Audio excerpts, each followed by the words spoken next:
On the doorstep of must-win March, the Connecticut Huskies in a back-to-the-future game in the mighty Big East against the Marquette Golden Eagles, who played like warriors their last time out in North Carolina. The standings in the Big East will show you Connecticut cannot afford a loss. Marquette needs to just keep on trucking from now until the Big East tournament. Hello again, everyone. I'm Tim Brando. By my side, the former Husky himself, Donnie Marshall. Two outstanding young talents for us to watch today. Yeah, for Marquette, Dawson Garcia does a little bit of everything. He can guard multiple positions. They're playing spoiler behind him. James Bouknight, he is a talent. He is special. But UConn fans, enjoy him in this uniform while you can. The NBA is calling, people. And a look at our starting lineups brought to you by Jeep Grand Cherokee. Marquette had been toying with their lineups. They're going to go with the same one that they went with last week. Cole, Bouknight, Martin Whaley, and Sanogo will be the five to go for the Huskies. Typical of the Big East, a game of this magnitude, you need the veteran officials. They've got them. Brian O'Connell, Mike Roberts, and Earl Walden will be handling the chores for us this afternoon. Coming off that game that they took very late against North Carolina, Marquette played one of its better games, and Danny Hurley very well aware of that. In fact, in our conversations with him yesterday, you could tell, could you not, that this was a very important game. And for Steve Wojciechowski, spoke with him very early this morning, and he said, you know, I really think my guys got a lot out of that victory against the Tar Heels. And for him, it was his first ever win in Chapel Hill. So he's feeling some momentum going into March as well. Look, as a player, you played at Duke. It doesn't matter when you go back. To get a win there, it's special. Opening tap is controlled to Marquette. DJ Carton, who is the leader of this team. They want to see 40 minutes of fire from him instead of 20 in this afternoon's game. And some pressure defense from UConn. Whaley did a really nice job there to help induce that turnover. I think that's kind of the calling card of UConn. Pressure, no matter who has the ball. And if you think about DJ Carton for Marquette, pressuring him is going to give you the advantage. 78 assists to 70 turnovers on the season. This is a Connecticut team that really thrives when Bouknight and his backcourt mate R.J. Cole get it going. Cole can really shoot the lights out. Big hands to first. Transfer from Howard, 1,510 points in 2 seasons at Howard. So that gives you an idea of how special he is with that ball in his hand.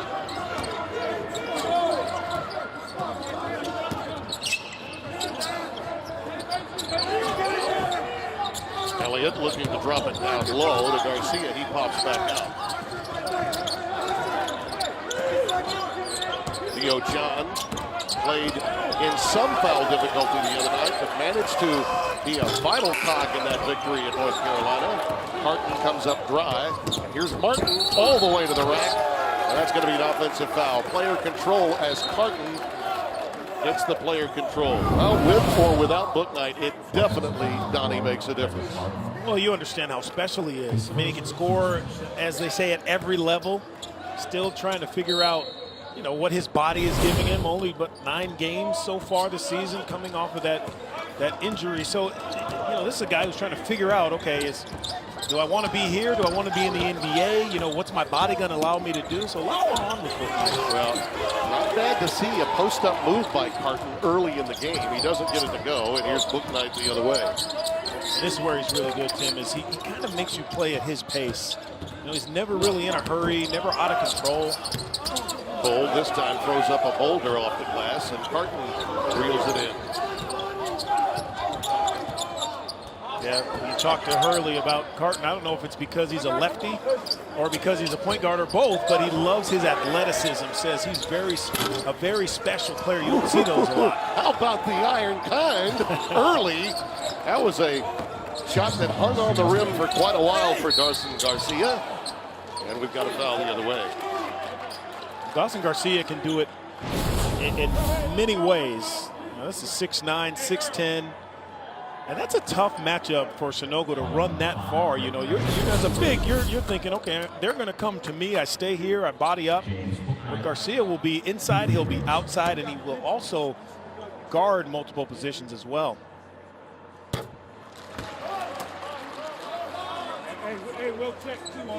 Book Knight at the free throw line. This is a young man, a little bit like Carton in this sense. If you see him play, there are times when he is disengaged, maybe just a little invisible 3 or 4 minutes while playing. They don't seem to find him, or maybe he just doesn't work as hard to get open from time to time. Look, I think this is his 10th game of the season. I think as a player at times, you're looking for that second win. And that's the great ones get a chance to rest and stay on the floor while they're resting. And I think James has the ability to take over a game at any point, but he allows his teammates to be involved. Payne on a drive, lost it, recovers it, and finds Elliott. You know, he had played very well coming off the bench, and I think there are going to be times when guys like Payne and Elliott can really make a difference as starters as well. That's really been part of that shakeup that Wojo was telling us about. Well, having Kobe McEwen come off the bench at times allows you that firepower. You know, sometimes when you have all your firepower starting, where do you go to from there? Shot clock already down to 15, so Carton, oh, what a behind-the-back maneuver that was, huh? Finds again Elliott on the wing. And they feel like right now he's engaged, and they're going to give it to him every time when he's open. Well, Greg Elliott has struggled, missed a season, had foot surgery, thumb surgery, so he's been battling injuries himself. Looking on the defensive end now, trying to create something. That ball was deflected. They're going to be an overrule here, or at least there should be an overrule. Man, this is just a terrific pass. Carton loses it, but the speed in which he throws this ball, take a look at that lower or the left corner, left side of your screen, wide open. It's a long way to recover. Sometimes UConn, as they're physical defensively, they do a terrific job, but when you overhelp and there are shooters that spread you out, it's a long way to get there to close out on those shooters. They maintained that call. That ball was deflected. They just missed one. And there's a foul underneath again on the Carton drive. Well, he's being aggressive early. No doubt about that. Back and forth already going on between Sanogo and a couple of Golden Eagles. But this is a game for UConn to really listen. Winning and losing, you get it. It's a great game to win, but the physicality aspect of it, you're not going to find a lot of teams, you know, the rest of the way, especially even in the Big East tournament, that are going to be as physical as Marquette. You may not find a team as physical as them in the NCAA tournament. Now, with that, they have talent. They have guys who can shoot it. They have some good wings who can cause some problems. But this is a physical Marquette team. You'll feel it after you get done playing. Whaley got that foul. Little double clutch from Payne, unable to convert off of the offensive rebound. This has been a 7-0 run for Marquette. Book Knight ends that off the bounce. See, it just looks, it's so easy for him at times, you know, and the defense has to understand. He likes to go right, make him go left. You know, if he's one-on-one, give him another guy to look at. You need some help guarding him.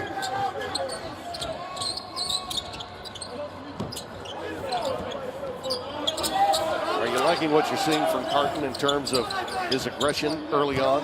You know, I think with Carton, he just can't overthink. Any point guard, but especially him, he's just so talented. You got to believe in it. Up against the clock. Garcia did get the shot off in real time, so here's Book Knight the other way. And he just lost his dribble. Out of control that time, and good defense from Elliott. 1-4 set coming here for DJ. This is where he's really good. He waits, his patience. He sees the mismatch and attacks the big. Sanogo will get the foul. Well, James, as one of my good friends, Iron Eagle, says, book it! Honey Fitch was UConn's first African-American basketball player. He arrived in stores in the fall of 1932. At the time, the school was known as Connecticut State College.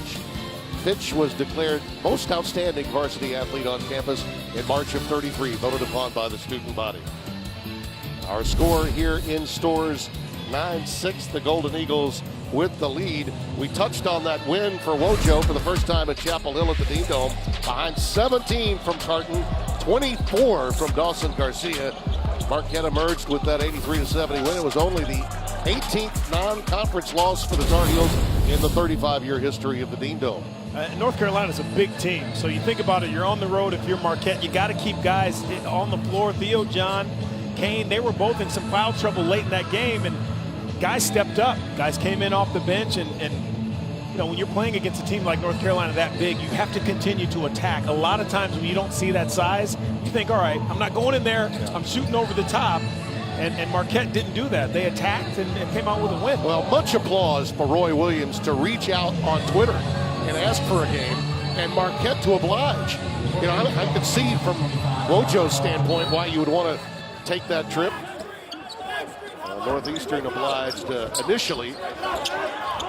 Marquette got the opportunity and took advantage of it. Well, Timmy, I'm not in the Twitter world, but if someone calls me out on Twitter, you got to accept, because you're the chump if you don't. Do you have any idea? Don't make it sound like it was that friendly, Tim. Do you have any idea how accepting I've got to be? Hey, Tim Brando, me and you, one-on-one. What are you going to do, say no? Couple of field goals and 3 turnovers for Connecticut. Trailed by 5. That's what I love about our officials, or the officials in this conference, and our officials in college basketball, really all around. They allow guys to play, and that guy right there, the athleticism, don't think he gets enough credit. Isaiah Whaley, yep, Gastonia, North Carolina.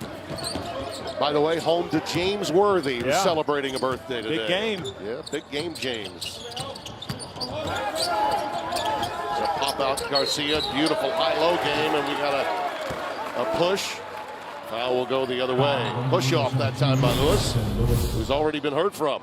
These guys are so athletic and so active. UConn leading the conference, just over 13 offensive rebounds per game.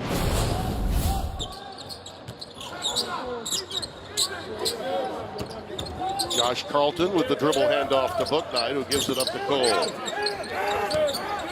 Martin posting up, using the left hand nicely. That's what you call discipline. Because R.J. Cole had a shot wide open. The defense was sagging back to help out. He waited for his teammate Tyrese Martin to get in position to run the play all the way through. Carton, great move as it's swatted away. That's Whaley that got his hand in there. Take a look. R.J. Cole was open. See, but he waited for Tyrese Martin. Listen, my former teammates, Scott Burrell, Ray Allen, they're shooting that. They're not waiting for me to get down in the post, Timmy. I play with some selfish guys, Are you claiming that when I could see Ray Allen maybe, but a black hole when the ball went to Burrell? Oh, I play with some selfish guys. Garcia has it knocked away, but there's a travel prior to that, and it'll go to Connecticut. I love the activity UConn is showing right now. Listen, you overhelp, you got to know you're going to be extended. You might give up some of those long-range shots, but that's Connecticut defense this season, helping, collapsing. Everyone's seeing where the ball is and knowing where their man is. Theo John gets back on the floor. Lewis sits down. He hopes to get about 15 to 20 minutes out of Lewis today. So talented. Yeah, he makes such a difference. This would be a difference maker were it not for that. And losing those 6 out of 7 games really came after the Lewis injury.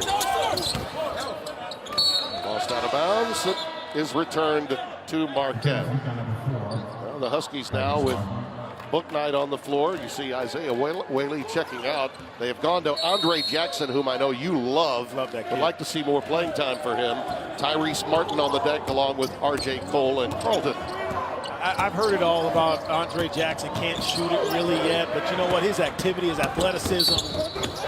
Foul prior to the shot by Carton as Bouknight got into the passing lane with a pilfer. Plus, I tell you what, when you know a guy is your future like Andre Jackson is for UConn, I want him on the floor with James Bouknight as much as possible. Listen, he can't play every minute of the game, but there's a pretty good chance that James Bouknight's going to the NBA.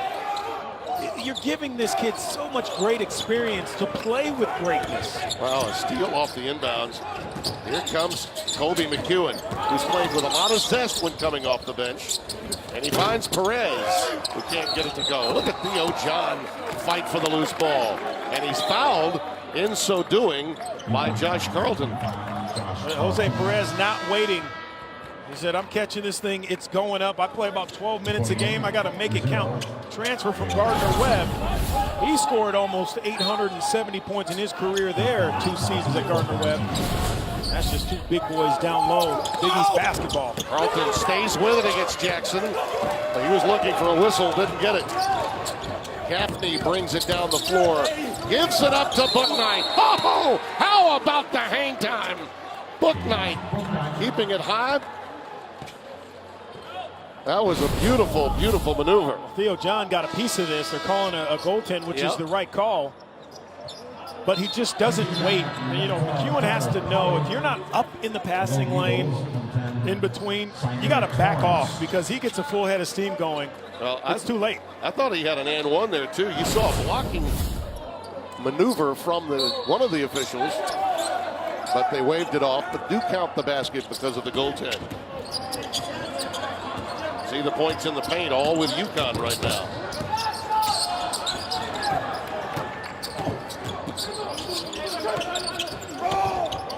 McEwen, that's a quick first step. Beautiful pass into the wing area. Little 2-man game, and Torrance hits the heel. And it's tapped out into the hands of Tyrese Martin. How about Gaffney sticking his nose in there, smallest guy on the floor, keeping that ball alive for UConn.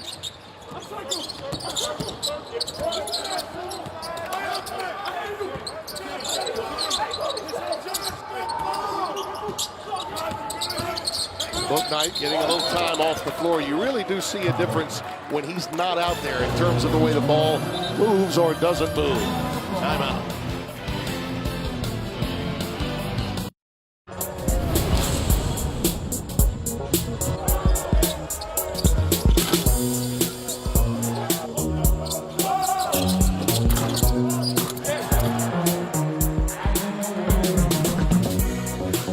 Basketball is sponsored by Jeep Grand Cherokee. Jeep, there's only one. Take a look at our game summary. Interesting numbers when you think about it. 12-11 Connecticut with the lead, and yet this Marquette team has gotten nothing done in the paint. Elliott and Bouknight are leading the way for their respective teams. Take a look at some Big East news and notes. Noteworthy, Nate Johnson out for the remainder of the season with that leg injury. He was in a boot the other night. This is really horrible news for Xavier. He can really stroke it. And of course the UConn women yet again, #1, won their 20th Big East regular season title under Gino Auriemma. I made a lot of trips in here during my time for his team's runs at titles and matchups with the late Pat Summitt's Tennessee Lady Vols. God knows what he's doing. Yes, indeed. At any level, he's an all-time great basketball coach, and really a fun guy to be around, too. I always get questions. Do you think Gino could coach the men? Do you think he could coach in the NBA? I'm like, why would he want to? Yeah.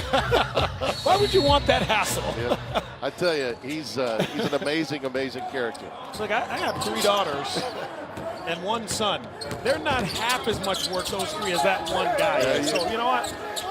Gino's in the right place. He is. Very comfortable with his position in life. McEwen gives it up to Kane. Connecticut has really extended their defense, forcing Marquette to start far, far from the basket. Well, that's the mismatch right there. But even though Tyler Polley doesn't have the foot speed to stay in front of McEwen, he's 6'9", and extends and blocks it. And right now, Marquette is one of their last 8. And that's not because they can't get into their sets. They're just defensively, UConn is all over these guys. Lob to Theo John up against the clock, but not gets the shot off. Well, the length of the Huskies came into play right there. With Polley on the floor, you're talking about a guy that plays really a lot larger than he is, and he's pretty tall and lengthy to go with it at 6'9", 215. Carlton's working with a 7-foot wingspan. I would say Andre Jackson's probably pretty close to that as well. And again, they're doing this without Bouknight on the floor. A recycle off the offensive rebound. And Martin. Well, right now, UConn has 0 assists, Tim. Without Bouknight on the floor, that ball has to move. A lot of dribbling there. You just don't have the guys on the floor right now that can go get their own basket, and that's not a bad thing. Move the ball, try to create something for a teammate. Leo John's got a skill set, but he's trying to get that one up and over Carlton. And that's a tough take. Martin on the wing. They didn't quite have his feet set, falling back a little bit. Think he looked surprised to be that open. Good block out by Torrance, which enabled Garcia to come away with that rebound. You see the field goal shooting story. The fact that nothing's been done in the painted area, the lack of assists to go with it for UConn. It's an interesting stat given the score. Here's John with a turnaround. A little quick with that one. Even that, though, Tim, he's about 2 feet further than he really wants to be to shoot that shot. That's just getting your work done early on the post defensively. One extra pass. Thing of beauty. They had the triangle working, and the beautiful dump down from Andre Jackson helped enable that bucket. Shows you how important Tyrese Martin is to this team, though. He's always active, always moving. Alley-oop too strong that time from McEwen. Holly. Look at that. Oh, he's everywhere. Yeah. Tyrese Martin is one of the really outstanding 3 men, or really 2 men, that rebound for you on the offensive glass, depending on the lineup that's out there. Doesn't fall this time, and Jamal Cain clears. That's another, one of those guys, those transfers that find new life. He's from Rhode Island. Tyrese Martin comes here. Really made a nice little name for himself in such a short time at UConn. Right now, we've got a lot of action with very little production for both teams on the offensive end. 8.5 remaining here in the first.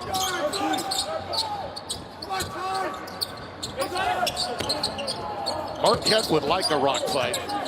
They don't mind that at all, particularly being on the road as they are. Up against the clock yet again. Gaffney, how about that? Jalen Gaffney. Columbus, New Jersey's own, right up against the clock. And the lead is 5. Nice little complimentary combo guard. Shoots it really well. Some nice little backup guards here at UConn, Tim. I mean, guys who understand their roles well. John, that's the maneuver that he really enjoys most. Little jab step, turnaround, and sky hook. Yeah, 5 feet is more his comfort zone with that jump hook versus 8 to 9 feet.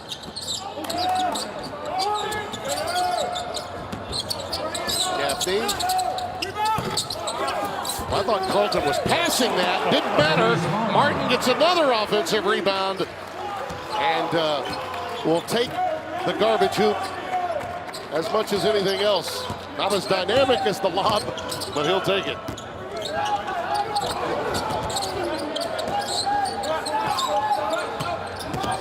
McEwen off the bounce. Now, when Kobe McEwen gets his game going in concert with Carton, and without question, Justin Lewis, this is a completely different Marquette team. He's such a talent. Great deal for the game. You've noticed when Bouknight went out, Wojo got Carton out of the game. They'll be going to their bench on the next dead ball. Both teams, both players will re-enter. Gaffney! Strong straight line maneuver into the lane.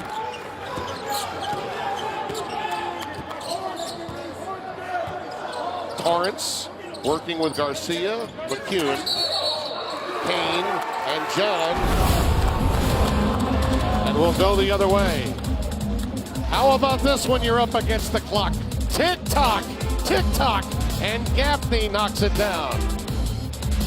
No need to pick up that loose change. It's going nylon. Most of you, I'm sure, remember the iconic images of the illustrious history of the Big East 36 years ago today, a game simply known the Sweater Game. In 1985, Thompson's second-ranked Hoyas into Madison Square Garden against Carnesecca and company. And a reminder, the countdown is on. The 2021 Big East tournament from Madison Square Garden, beginning March 10th, live on FS1. Villanova looking to recapture a record fourth straight tournament title. 20-15 our score here, and Tyrese Martin has had some start on the glass and making buckets. He leads UConn in offensive rebounding coming into today's game, and he's got 3 on each side. He's just so active, terrific size, works his tail off. And he just understands what this team needs. He does. Again, you think of those classic two guards or small forwards that are outstanding, just smelling offensive rebounds. Through the years, there have been many, and they're all difference makers. Hey, I mean, this is a guy at Martin who he's played the 2, he's played the 3. I've seen him play the power forward spot as well. And just, he's one of those guys you need on the floor no matter where you put him. Another great drive, but again, trying to do too much that time. Gaffney went reversal and had nothing there. A lot of avoiding the contact. You got to take that to a guy's chest. Put some pressure on the officials. You know, make them blow the whistle, Tim. You can't avoid the contact. Carton with the clock at 15.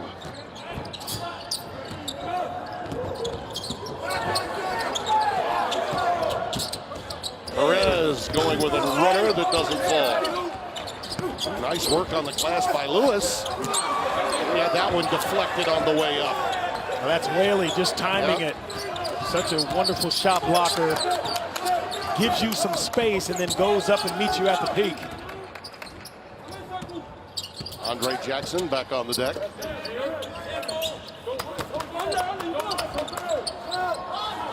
Bang! Just rattling it home. Lack of communication there. Justin Lewis got out a little bit too late on the switch. RJ with a payday. Cole has been very active early in this one. And the lead is up to 8, the largest of the half. Nothing shy about Perez, is there? He gets the ball, he's going to take it up. Can't get it to go, and here come the Huskies the other way. Cole with another gear. Beautiful. Cold-blooded. He's taking the game over in a timeout by Marquette.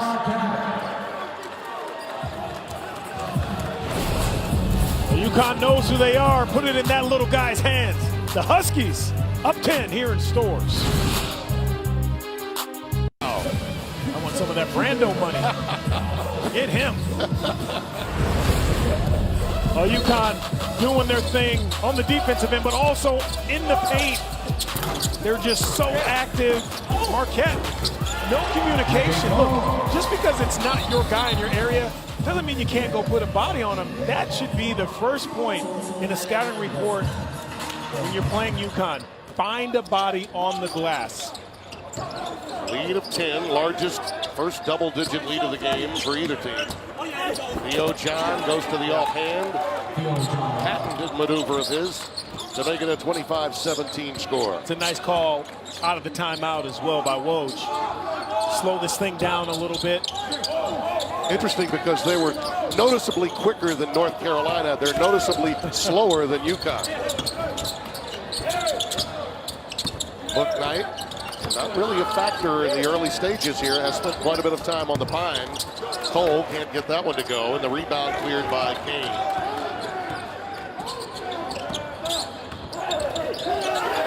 Steal by Whaley. Book Knight, little stop and go. Not to be, and it's pulled down by Theo John. How about the little hesitation Marquette wanted to carry? How about the defense there? Whaley really doing the job. Unfortunately, takes a fall, and the incidental contact will lead to a foul. 25-17 our score.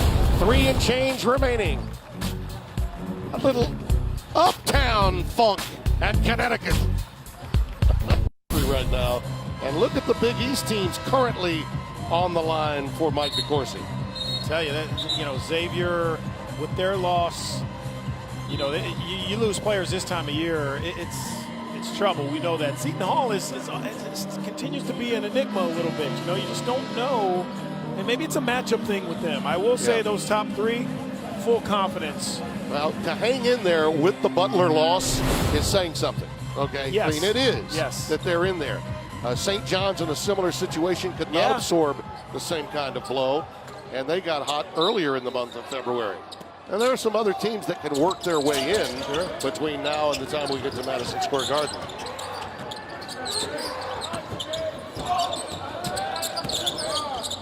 Carton left free. Ewan trying to keep it alive, but yet again it's run down by Martin. Cole from Bouknight. Look how that is how you run a fast break.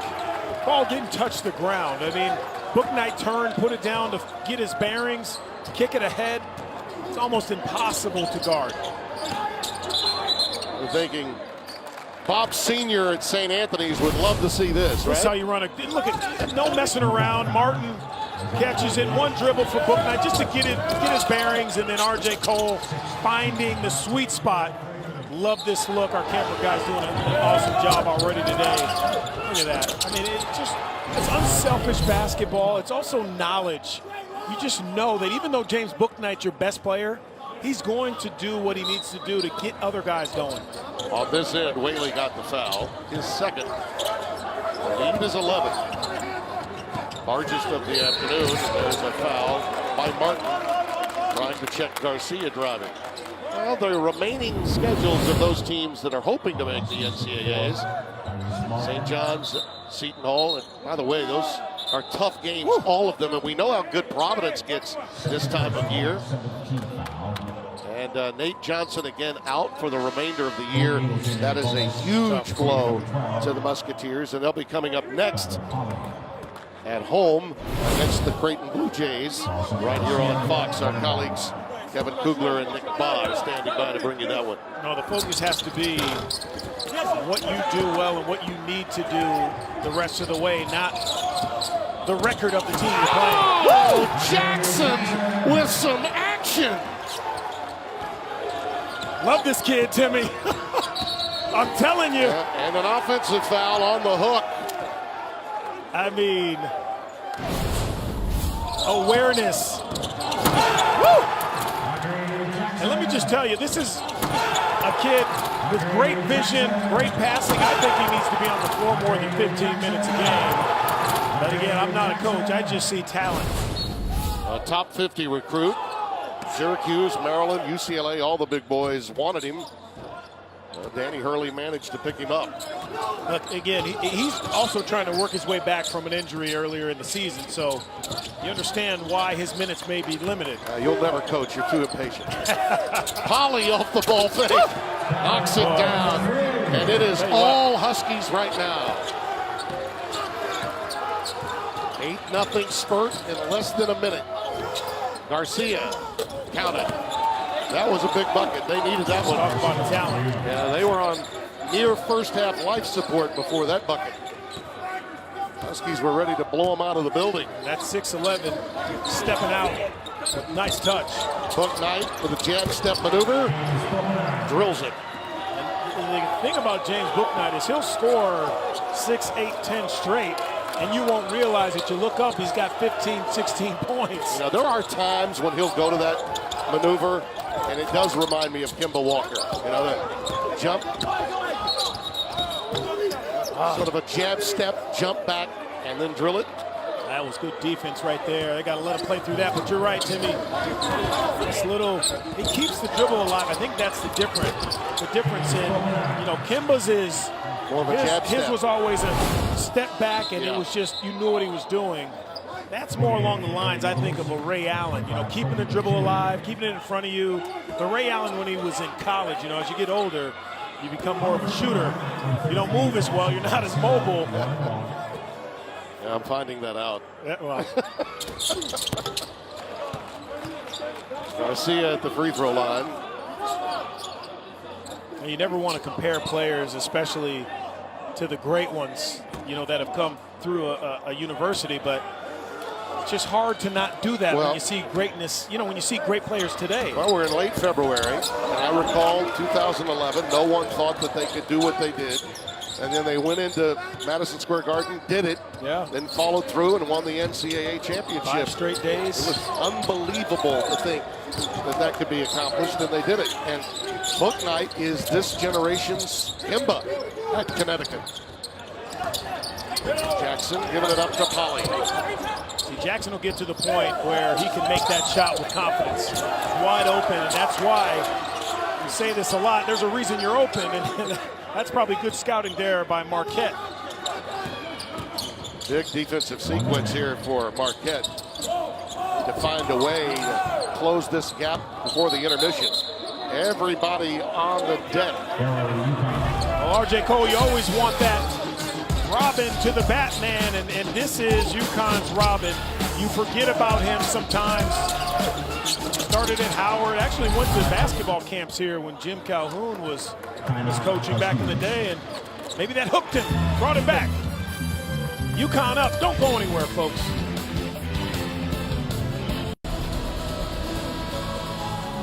Everybody, I need one. Shut it down. You got like Tim, Big Daddy B, Brando. I don't have I need a middle nickname. I was once known as the toe tapper too. I've had several. Timmy the toe tapper. That doesn't sound toe tough to me. tapping Timmy B. It doesn't sound tough to me though. Big Daddy B. That sounds. You like that? Yeah, I like that. 5 seconds on the shot clock as they get ready to trigger it in. Now this lineup that included Jackson, you were clairvoyant before the game. You wanted to see more of him. He's made a difference on both ends of the floor. Triggering the inbounds here to Polly. Hello, how do you do? That's what he does. Great job of just really curling to an open spot. And again, Marquette, their lack of communication has really hurt them in this first half. Carton.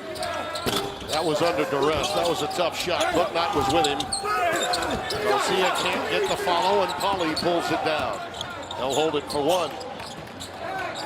Shot clock off, and they'll hold it for the last one.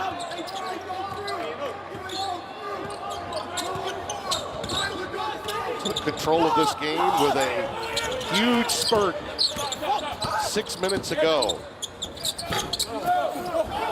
They didn't. They left a little time, and now we're going to get a foul. Yeah, just poor execution there. You gotta know that ball has to end up in R.J. Cole or James Bouknight hand to end this half. It can't be a floater from your center from 15 feet. Yeah, but Sanogo picks up a foul to go with it. And this is just a lack of communication. 2 guys standing behind, and it's 3 guards. Got to chase that off and know that Tyler Polley's coming to catch and shoot. And the freshman also lost, I think, sense of how much time was remaining in the half and picked up that foul. So free one's coming for Jamal Keane with the clock stopped and only 3 ticks left in the half. These are bonus points if Marquette can get them. Well, that sums it up. And we've come to the end of the half. All UConn from the midway point of the first. They lead at 38-21. We'll send you to Kevin Burkhardt in Los Angeles. The Jeep Grand Cherokee halftime report right after this. You are watching Big East basketball right here on Fox.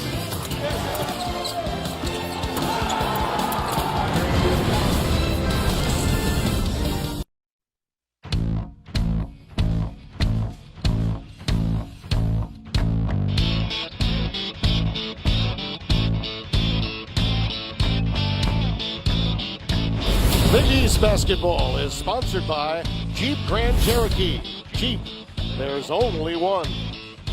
At halftime, our score, Connecticut dominating, up 17, 38-21, along with Donnie Marshall, Tim Brando, and right now it's a guards game, and the 2 guards for Connecticut are controlling things. Listen, 2 all-world talents, but I want to talk about another all-world talent that's having just as good a day.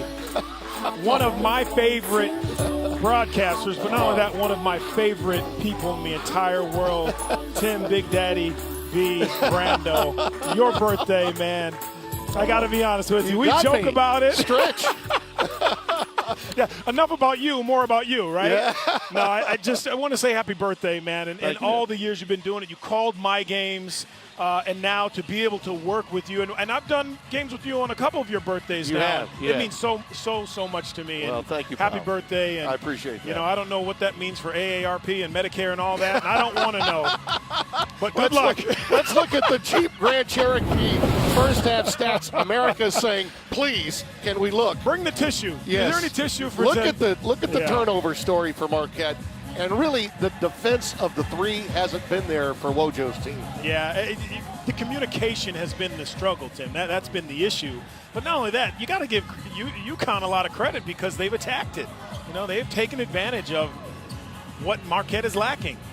And you look at the numbers for Marquette based on average, how they've not been able to get it done. And for DJ Carton, it's really a recurring nightmare in this league. Well, listen, you got to be aggressive, and you got to know when you come on the road, fans or no fans. You got some special guys on the other side. So how do you address that? And Cole and Bouknight, to our prior point, they've been outstanding. There was a period when Bouknight was a non-factor, and it really didn't matter. I mean, R.J. Cole was outstanding in that time that Marquette was probably concentrating on defending Bouknight. 0 for 7 on layups doesn't help, and they missed 4 free throws. TJ Martin has all 6 points in the paint coming into the second half. Look, I don't want a game to get in the way of how special this day is. Who cares about the game? It's Tim Brando's birthday. Why are you 27? It's hard to believe. I mean, what are you today? I'm going to do the raftery thing and start going backwards. Bill started going backwards, I think, 3 years ago. Oh, my gosh. Oh. Let's just say I'm happy guys like Raftery and Al Michaels are still doing this because I want to keep doing it myself. Look, you know, I've worked with you a lot over the last 7-8 years, and I will say that there's still some flavor in that chewed up gum sitting next to me over here. A lot of flavor. Bouknight was held as the maneuver was being made past Jamal Cain. He'll pick up the personal foul. Were those real pictures, or were those stock pictures from the? They're real pictures. Are they really? I was on television when I was 5 years old back home in Shreveport, Louisiana. Wow. Not a lot going on in Shreveport, huh? Yeah, then they even let me play some first base at Fair Park High School back in the 70s. So great. So great.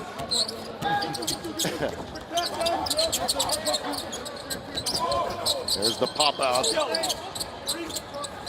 Carlton with the dribble handoff to Bouknight. Actually, just a simple handoff. Here he is. That's a nice little ad-lib job right there. Look, he can go either way, but you have to know his strong suit is the right hand. You load up on that side. I know it's easier said than done, and Marquette has not shown the wherewithal to really step up and get in front of anyone today.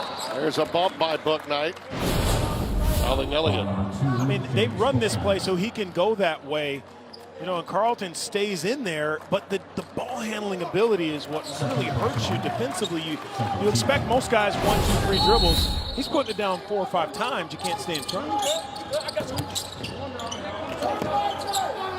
How about the pickup, though, of Cole as a transfer to go with Bouknight? And now you can really see where Connecticut, particularly come tournament time, can really get going. Now, finally, a 3 falls for Jamal Cain. And once that begins to happen, that can loosen things up and allow for Marquette to get some things done.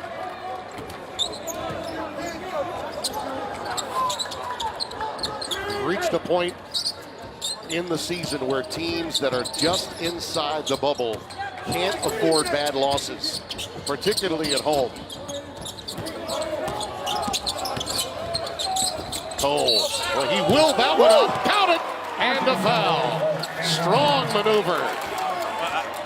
Look, I know there are different levels these guys transfer in from, but anytime you score 1,500 points in 2 seasons at the Division I level, I don't care where you play, you are a special scorer, and that is a kid who just, again, They get out of his way. I think you have to give credit to his teammates. They move out of the way and let him go to work. Yeah, a reminder, the MEAC has had its fair share of tournament teams that have gotten to the Sweet 16 in the past. Could not convert the old-fashioned three-point play, and the lead remains 18.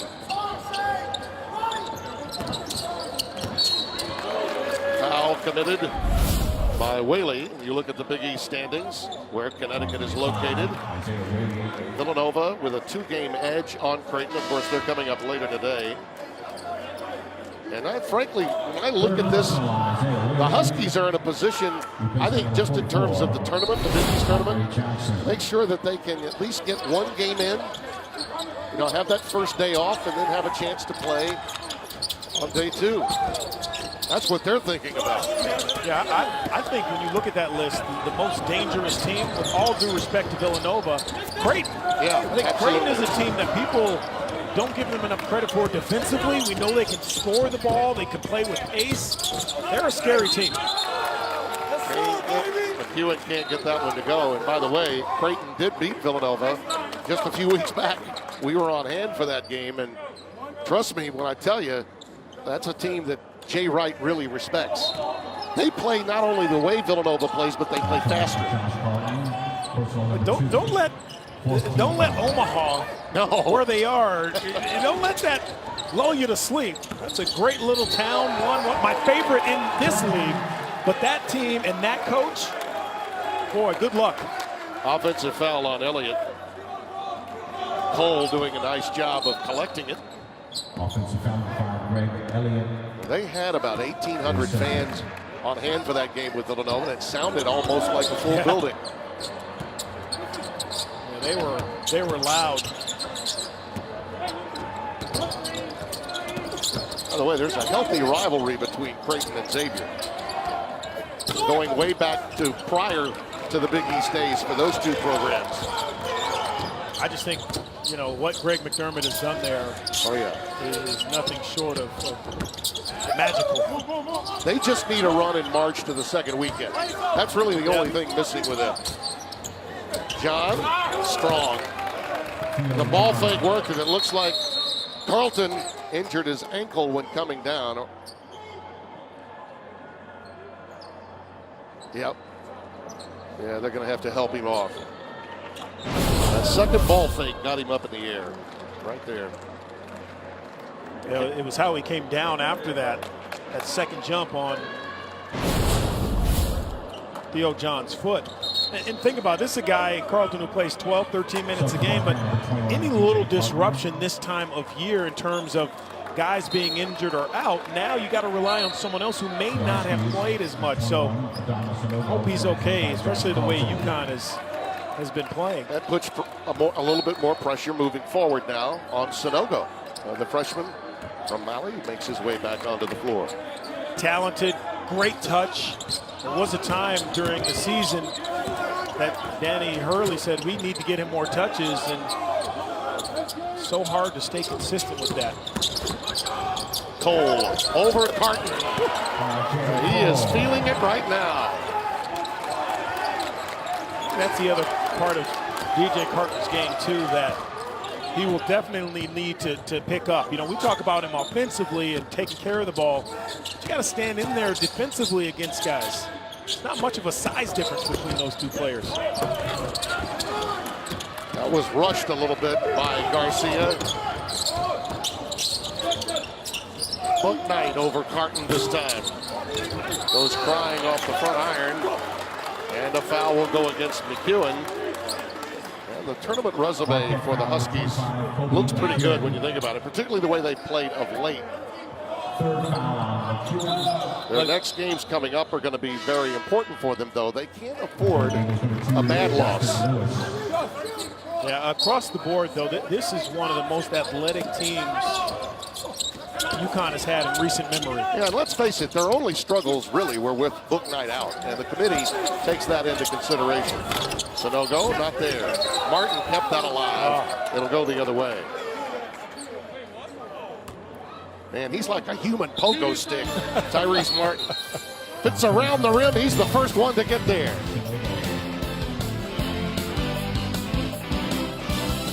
According to our bracketologist here at Fox, Mike DeCourcy, this is the bracket breakdown of teams from conferences that he has right now in the NCAA tournament. Now, Donnie, I'm going to put you on the spot. We're going to show 3 teams here, and I want you to tell me, based on those numbers you see, which one you would select. You're a member of the selection committee, all right?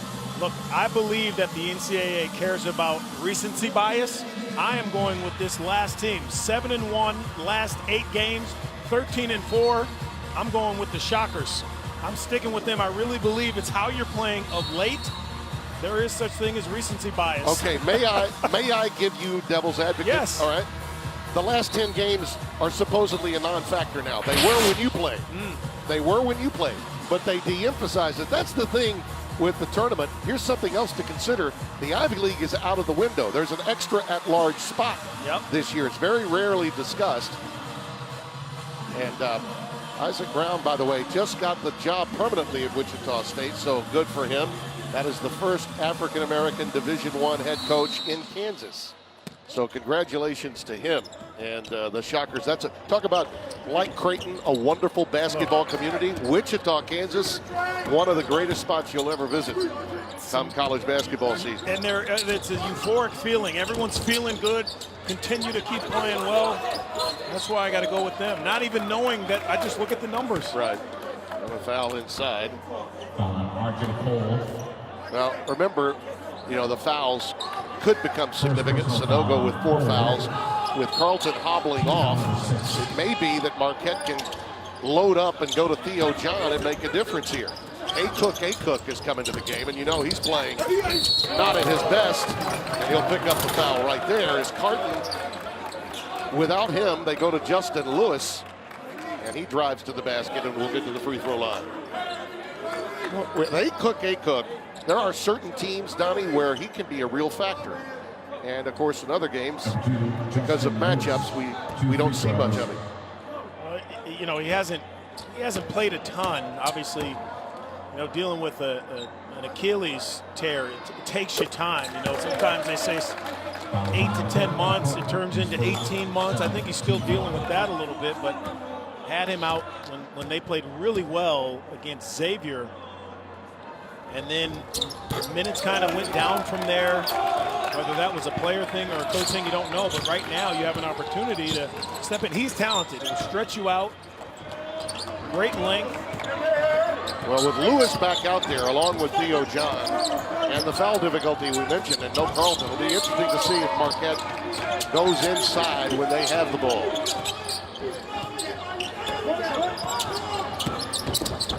Oh, the teardrop bank is open late, and on Saturday, too, in stores. I think what's so special about that is he knows there's contact, so he shoots it higher and hits the glass instead of trying to shoot it straight in. They are attempting to get close, but Elliott couldn't get that one to go. Bucknight throws up an air ball.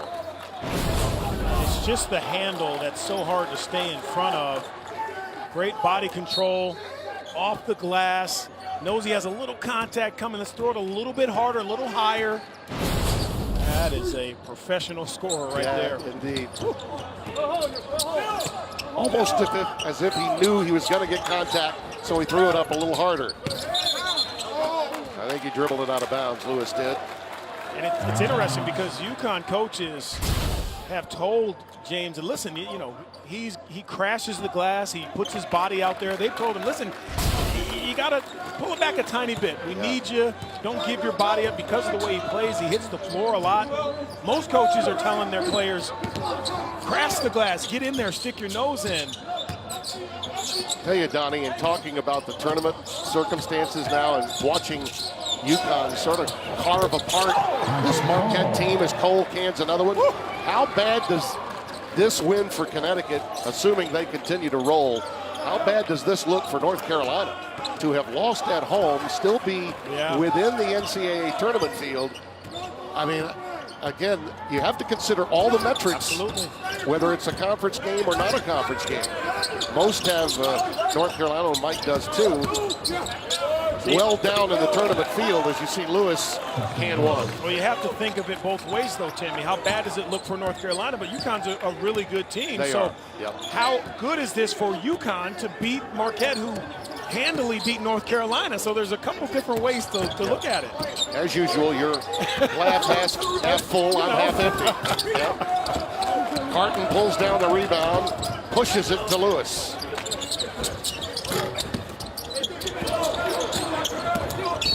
Carton is fouled. Well, look at this. Will these teams dance? Donnie Marshall. Yeah, I'm saying the one team that will dance, and only one out of those is the one in the middle. I think Michigan State is starting to figure it out.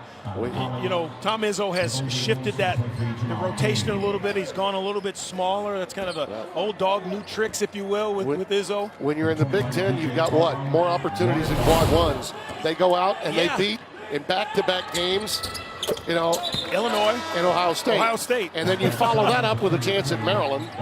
I mean, every game in that league is an opportunity, and they end with 2 games against the Wolverines. And by the way, they're finishing the season, whether it's 10 and 13 days, 3 and 6 days, whatever it might be. That's what players love. We want to play. Coaches don't like it because they want to coach. But right now, players are feeling pretty good about themselves. Perez, a little floater that goes. The 2 major factors right now with Michigan State is Aaron Henry is playing like the guy we thought he would be, and Langford is working his way back into the game. Well, he's got leadership. Talking to Tom Izzo at the beginning of the year, he didn't really know where he was going to get it in terms of vocal leaders leading by, example. You could get guys to score, but now you're right. Langford, Henry, they're stepping up in every way possible, leadership terms. The other Blue Bloods running out of opportunities. Kentucky lost a game, for instance, with Texas A&M this week. And, if you're Duke, you're like, I'm running out of games if you're Mike Krzyzewski. There's Carton. He wanted a whistle that time, did Wojo, didn't get it. The lead is down to 15. These quick shots are enabling Marquette to hang around, but Cole is just picking up all the loose change. The Huskies maintain control by 17. UConn have won 7 Big East tournament titles, the last coming in 2011. Kemba Walker scored 19 in UConn's 69-66 win over Louisville, a precursor of things to come as Walker led UConn to the national title. By the way, UConn also won 10 regular season Big East titles under Calhoun. And another reminder, countdown is on to the 2021 Big East tournament from the Garden in New York. Begins March 10th live on FS1. Will Villanova be able to recapture another title, their 4th in a row, or will somebody else hoist the trophy on Championship Saturday? Stories aplenty. We'll see you at the Garden. Cole and Bouknight, 12 this half. All 8 by Cole and Bouknight with 4. I still believe that these 2 right here are really turning into a nice little tandem. There's your Kemba Walker step back. And more his size, too, at 6'1". Kemba was probably closer to... I think Kemba was on the 5'9" side of 6 foot, but still, same move. But these 2 are starting to turn out. They really trust one another. R.J. Cole has figured out, you know what, I'm not going to get in trouble if I take some tough shots. And you got to credit Dan Hurley for saying, listen, go play ball. You can score it. You're going to make the right decision. Go play. Time for your obligatory don't change that channel statement, okay? UConn has 18 fouls. 8. Look how much time we've got remaining. Marquette needs to get to the free throw line, and if they can, Donnie, this game may still be within distance. Yeah. That's a lot of fouls to commit in a very short period of time.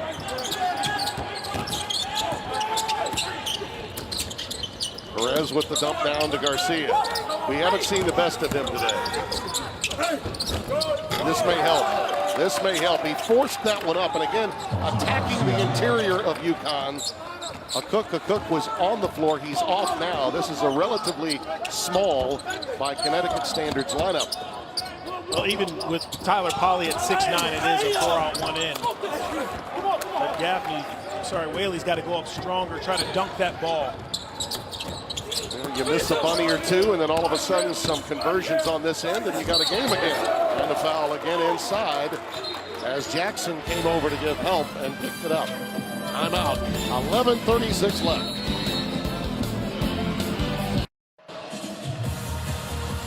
Connecticut leads it by 15, and it's time now for Above and Beyond, brought to you by Jersey Mike's Subs. Be a sub above. Look, you talk about four players who have really stepped up.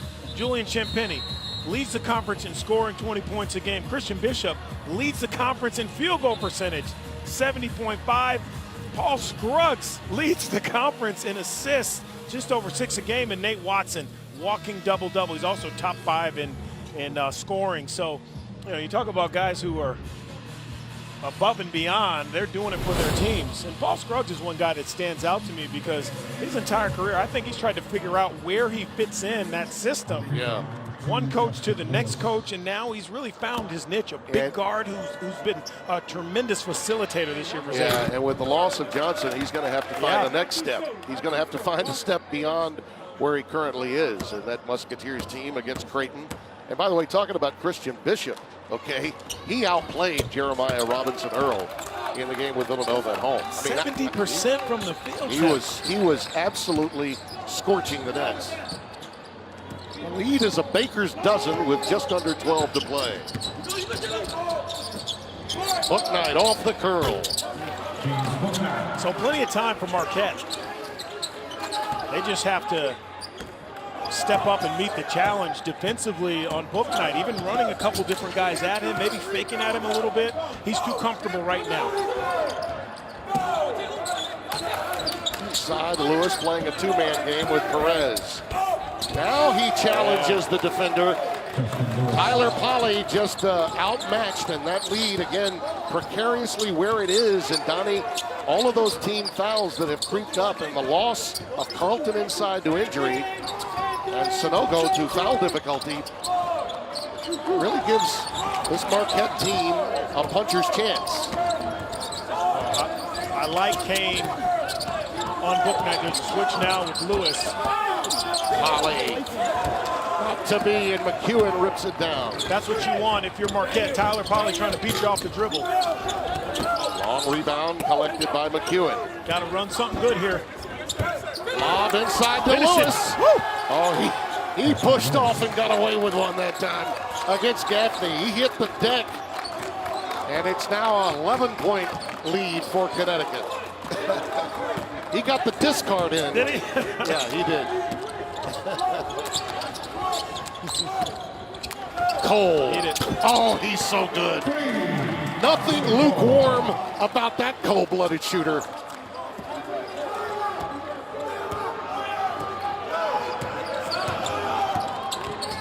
(55-41).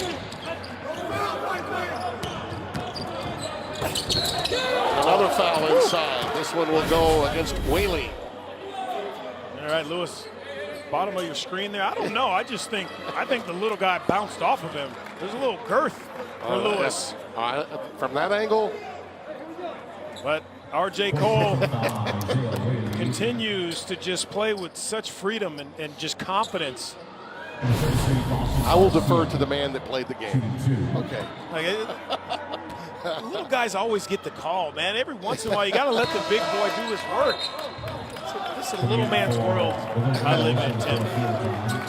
Clothes, shoes, cars, basketball. Come on. Sanogo comes back into the game with 4. So they go with some girth because they've recognized, Connecticut, that Wojo's decided to go inside. People forget this about Steve Wojciechowski. Yeah, he was a point guard. He was Coach K's favorite, but he coached the big men at Duke. Yeah. That was the strength of his coaching ability when he was on that staff. So Connecticut now gets Sanogo back on the deck, playing with 4. He's joined by Gaffney, Cole, Bouknight, and Tyrese Martin. I mean, it's right there for Sanogo.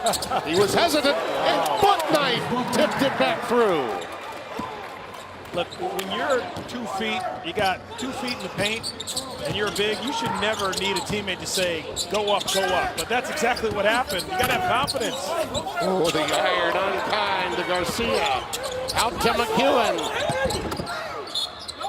Nothing but air for him, but it's out of bounds to Marquette with 15 to shoot. about that? And that's what UConn's coaching staff has said. That one he didn't hit the floor, but they're like, listen, you don't always have to crash.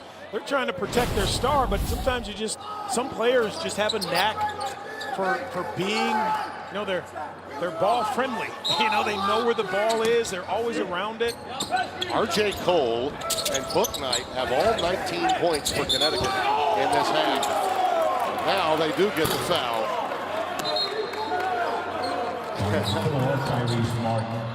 little physical that time, Tyrese Martin. This is more of the way I thought Marquette would approach this game.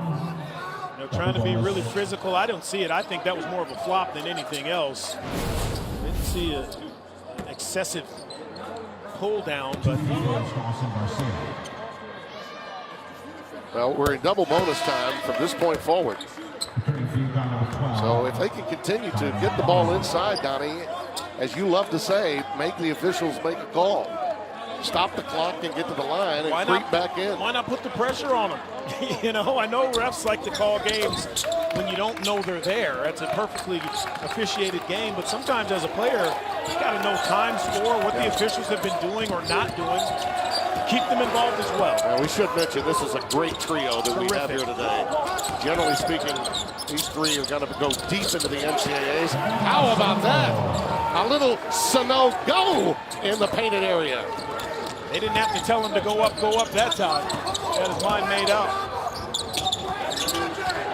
Bouknight in the passing lane. That's a hustle play. And he's fouled by Elliott to go with it. Adama Sanogo doing a terrific job here, keeping that pivot foot down. Nice little shake to the right. Got to know he's going over that left shoulder, though. And that's just James Bouknight just wanting it more. When he plays like that on the defensive end, Donnie, he, I think, really pumps up his teammates. Everybody plays at a higher level when they see that from him on the defensive end. An air ball thrown up by Jackson. I like that Danny Hurley doesn't get upset. He claps his hands, tell him just run your stuff. Kind of gives him the rolling index finger. That's okay, just run your stuff. And that's what freshmen need. You don't want to yell at them, pull them out of the game, demoralize them. You need him to play with confidence. Keep him on the floor. It wasn't a great shot.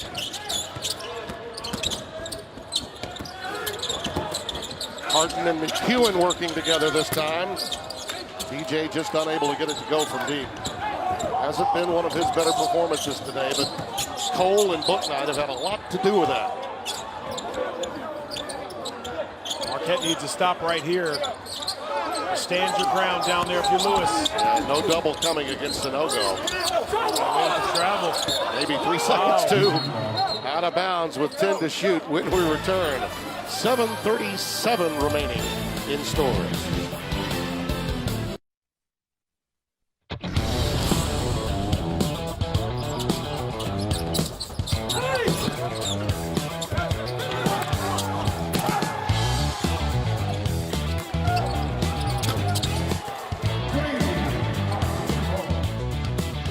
Basketball is sponsored by Jeep Grand Cherokee. Jeep, there's only one. Ample Pavilion, Stores, Connecticut. Look at our game summary. Think about this on the turnovers graphic you're looking at. UConn has no turnovers in the second half. They have not had a turnover, Donnie Marshall, since the 11:45 mark of the first half. And Bouknight and Cole have been goodnight Irene together as tandem. Here's what Marquette's been doing. Not much in Stores, Connecticut, other than Garcia, who's getting rolling a little bit more as they've attacked the low post area with Connecticut's foul difficulty. Man, those are your top 4 guys that your top 4 scorers, and if they can't get it going on the road, especially against a team like UConn long and they have some talent, it's a recipe for a long afternoon. You see those 3 Connecticut players with 4 fouls. One of them Sanogo, their lone big remaining. Again, rattling it home is Bouknight. It may not make a difference, but that is keeping them in the game, the foul trouble that Connecticut has found in the second half. I would say everything working in orderly fashion for UConn this half. Boy.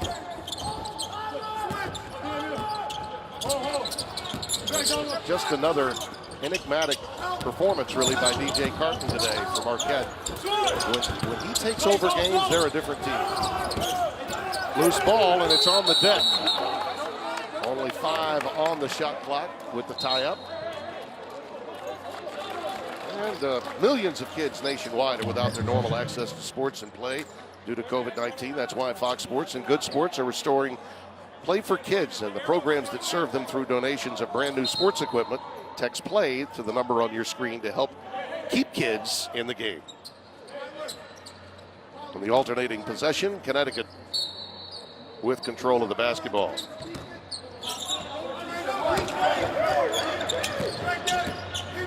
R.J. Cole operating, flanked by Action Jackson and Booknight. Andre Jackson's had a really good afternoon. Yeah, really all except that last three-point shot he tried to take on his own. Yep. It's not ready yet. Which Danny Hurley had no problem with. It's interesting. I don't know what it's like to play for a guy like that. You look the wrong way and you're coming out with the coach I played for. Yes, indeed. Wasn't the warmest guy in the world, somewhere between room temperature and sleet, Jim Calhoun. But you knew where you stood with him. Let me say this, as a broadcaster, I did get to see the touchy-feely side. I did. He was very kind to me in his many years at UConn. You have to come down Calhoun Way to get to Gamble Pavilion. What was that like? Because I never felt that. Can you explain? Here's Booknight driving the baseline, cut off by DJ Carton. Shot clock down to 5. It's going up. Off the heel this time, and another offensive rebound for Connecticut. This time, Sanogo.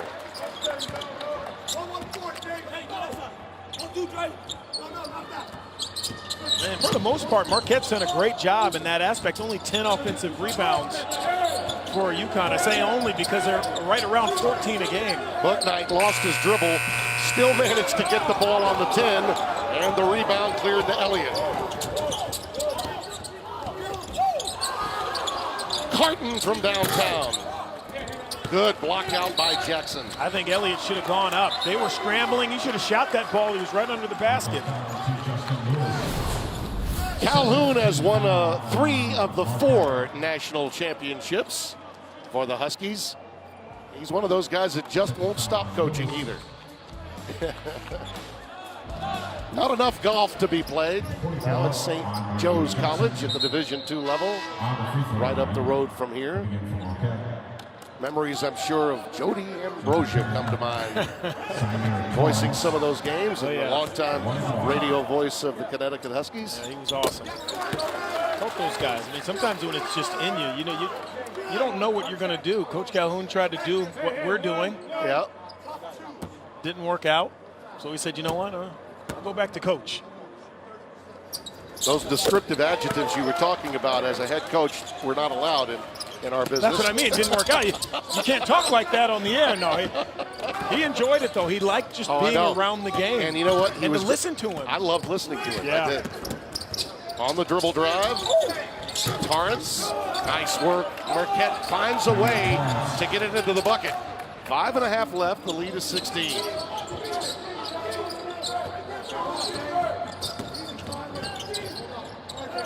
I will say when Coach Calhoun did television, people understood what I meant when I said you couldn't understand what he was saying. Like, what do you mean? It's just that New England. Well, the D on the jerseys today, Donnie, what does that stand for? Yeah, that's Donald D. Rowe, who was the godfather of UConn basketball. He was just so special to everyone who got a chance to meet him. But D passed away in January.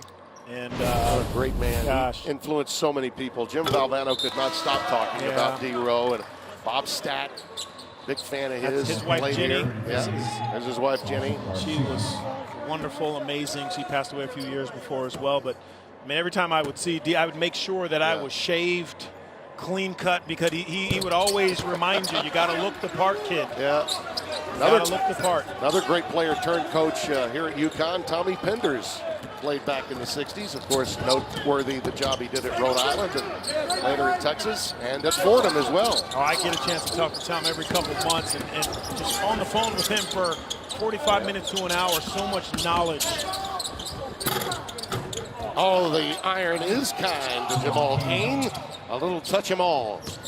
65 to 49. I still think the defensive end has to be where Marquette puts together 2 or 3 stops and then try to get something easy at the other end. But UConn knows they're second to last in the Big East in pace, so they know how to take time off of that clock.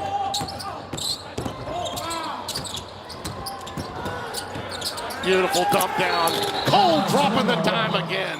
5 seconds on that shot clock when that basket happened. You know, and we've got an injured Golden Eagle I'll have to take a look at. You know, when you have ball handlers who know how to just milk the clock, they know how to stretch the defense out.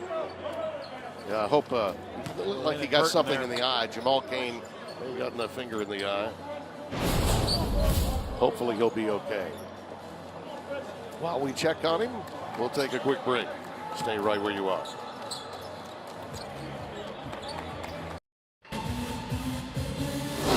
Tomorrow, the best season ever continues. NASCAR Cup Series heads to Homestead Miami Speedway. The Dixie Vodka 400. See who will rise up and take the crown at the season's first mile-and-a-half track. All the action starts on Nudden tomorrow, 3:30 Eastern on Fox, and anywhere on the Fox Sports app. Our score, 67 to 49 here at Gamble Pavilion. And Donnie Marshall and I want to extend congratulations to our colleague, Gus Johnson. He got one of the great honors in all of broadcasting and in college sports media. COSIDA recognizing him for the Jake Wade Award, given annually to someone who dedicates his life to the pursuit of those in intercollegiate athletics. I know you've gotten that before too, so congratulations to Gus. Also, you know what? I don't know what your coverage is, your Medicare, Medicaid, so instead of doing a real cigar, I got you some chocolate cigars. I'm not sure what kind of plan you're on, your coverage, but I don't. Yeah, the chewable kind. Listen, and Thank you. These, you can do whatever you want with them. I don't know what you did with the one I gave you a couple years ago, but you can do whatever. Re-gift them, eat them, whatever you want. Well, the longer they age, the more they're worth on eBay. So that's what I'll do. I'm not sure if chocolate it works the same as a real cigar, Tim. I'm just. Oh gosh. Again, I care about what's going on inside of you. You're so kind. So, a little chocolate never hurt. I called Gus to congratulate him, and he said, "How old are you?" Thank you, Gus. Garcia at the free throw line.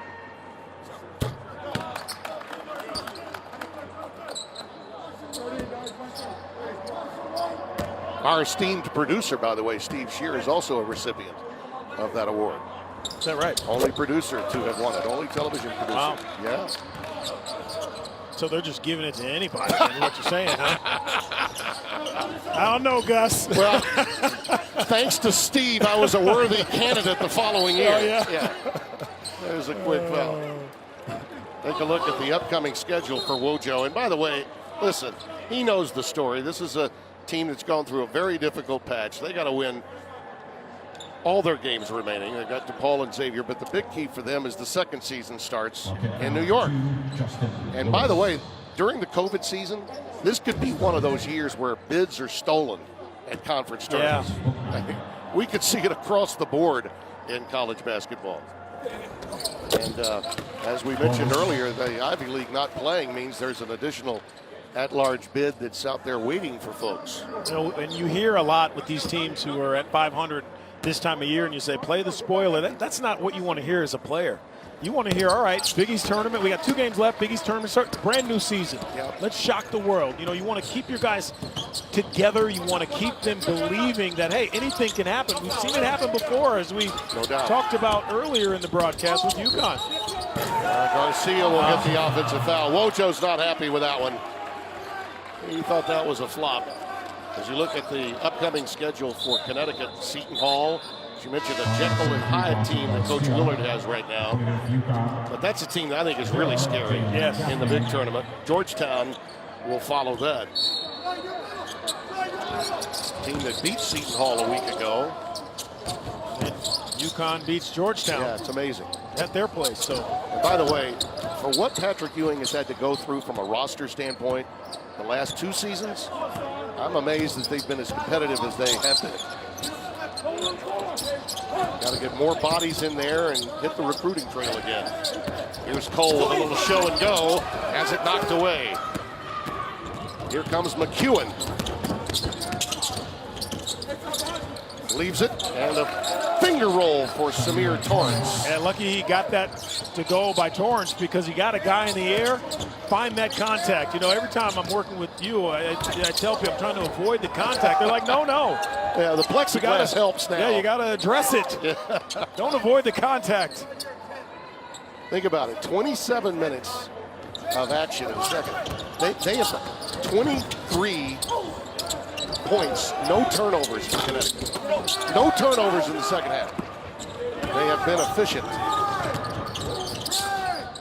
Had their first turnover in 27 minutes, just a moment ago. And a little up and down for Garcia. Yep. Clock stops with 14 left, 2:46 remaining on the clock. Here at Campbell Pavilion. Arches could be out there. Belmont, Drake, you know about the Zags, of course. The Ramblers of Loyola Chicago, Winthrop, and Eastern Kentucky. Keep an eye on Drake. Yeah, I agree. I mean, they are really good.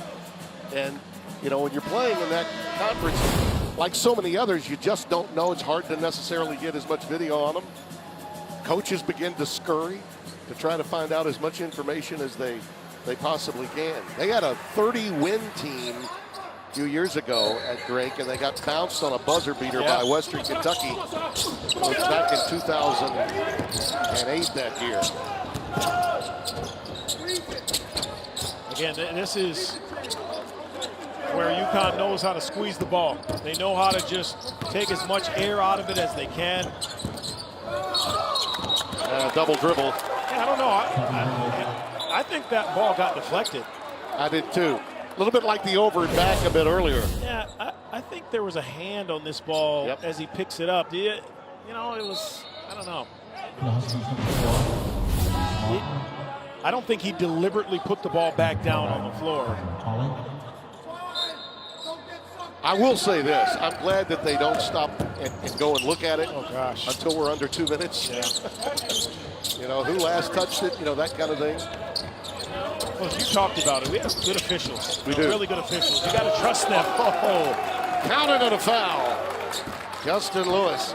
There are some signs of life in Justin's game this afternoon. Great length. You know, about the same size as Martin, but the arms. You know, he just goes up, he extends, he's got great weight behind him, good strength. Just a freshman, folks. And you can just feel, okay, the amp meter on Hurley beginning to clamp down as that lead gets down to 12 with 2:13 to left, and he knows that they're in the double bonus. Tyrese Martin just fouled out of the game. He had 3 guys with 4 fouls, including Sanogo, who's also sitting right now. You know, you stop the clock, you make a couple of buckets here or there, drain a 3. Justin Lewis. And suddenly the game is a lot closer than it felt all day long. He hasn't taken a lot of them. Well, 43, I guess. He's only a 58% free throw shooter, so. And heals it. Lead down to 12.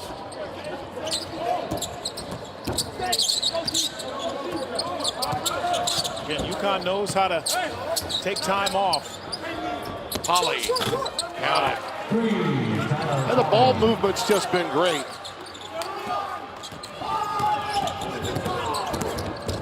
End to end and a bucket for Torrance again. He's acquitted himself well in the second half today. Alley-oop. Jackson again from Gaffney. See that athleticism. Wow. Garcia stays with it, gets the putback. Young talent there both ways. Give me your thoughts on Xavier in the next game coming up. Take a look. Take a look at this. So I got the 3-ball Tyler Polley, but this one is when you know someone can get up. He's not going to grab on the rim. He just kind of sets it in. Yeah. You know, most of us are grabbing on it. We're pulling it down, making all kind of noise. Those aren't the guys who can really get up. the guys who can get off their feet do what he just did. Just throw it right in. Just drop it in. Marquette coming with some pressure. When we have a moment, I do want to get your thoughts on the Xavier-Creighton matchup that's coming up next here on Fox. I told you earlier that Johnson is out for the rest of the year for the Musketeers. And a timeout taken by UConn. So with that in mind, let's get your thoughts. Creighton, I think, is playing as well or better than anybody in this league right now. Yeah, they do a terrific job of spreading you out. They can switch everything defensively. Obviously, with Christian Bishop, he can guard 3 or 4 different positions as their undersized big man. But for Xavier, you know, Kiki Tandy's been one of those guys who's been waiting his turn, and maybe this is the situation that he can now play a little bit more, get a little bit more extended time. You know, Xavier with Fremantle and Carter, they have some guys. Obviously, we talked about Scruggs earlier. They have some guys who can really affect the game individually. The problem you have against Creighton is Balak is just such an X factor because he can shoot it from literally anywhere on the floor. He's sort of the elephant in the room in terms of scouting reports. And then you have, to me, who's another X factor, Jefferson, Damon Jefferson just knows where to be. You can put him out there without running anything for him, and you know you're going to get something positive. It is a team that, again, could be one of those 3 or 4 line teams come NCAA tournament time that could make a heck of a run, and that's really all that's missing, as you mentioned earlier, with Greg McDermott's resume as getting to the second weekend of the NCAAs. And how about, by the way, one of the lesser talked about guys on that team, who was the preseason pick for Big East Player of the Year, Marcus Zagorowski. Don't forget about him. Yeah. Truly the straw that stirs the drink for that team. As the great Al McGuire used to say, former coach of Marquette when they truly were the Warriors back in the day.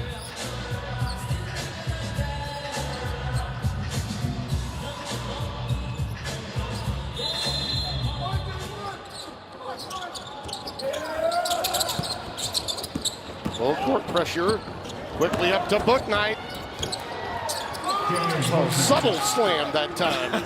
I don't think he had his mind made up on what he wanted to do. Too much time to think. And a foul on the other end. This to me is just a forceful lay-in. It's not really a dunk. I'm not giving that a dunk status. I'm just saying it's a forceful lay-in.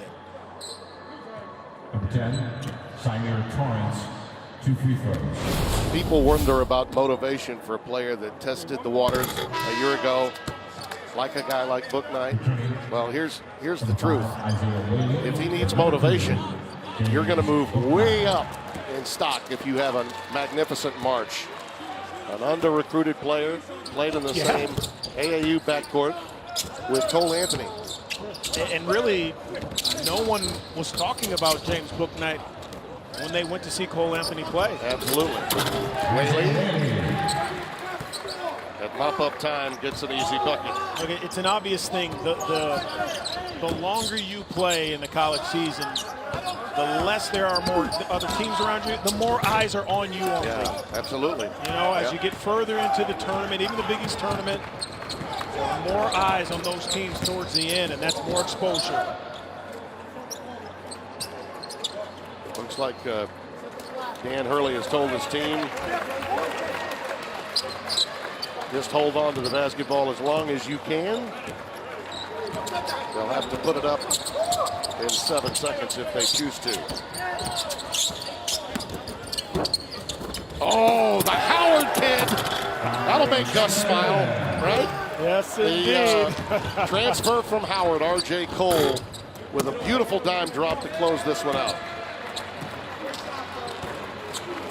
That was a wonderfully played game by UConn. It was. They knew, talking to Danny Hurley yesterday, this is a must-win, and they went out from the start of this game like it was. Enjoyed it, Donnie. Thanks Happy for the birthday wishes. Happy birthday, and the partner. cigars. Many more. For Steve Shear and Brian Lilly, our entire crew for Fox, this is Tim Brando saying so long. We will send you to Kevin Burkhardt in Los Angeles right after this. You're watching the Mighty Big East right here on Fox.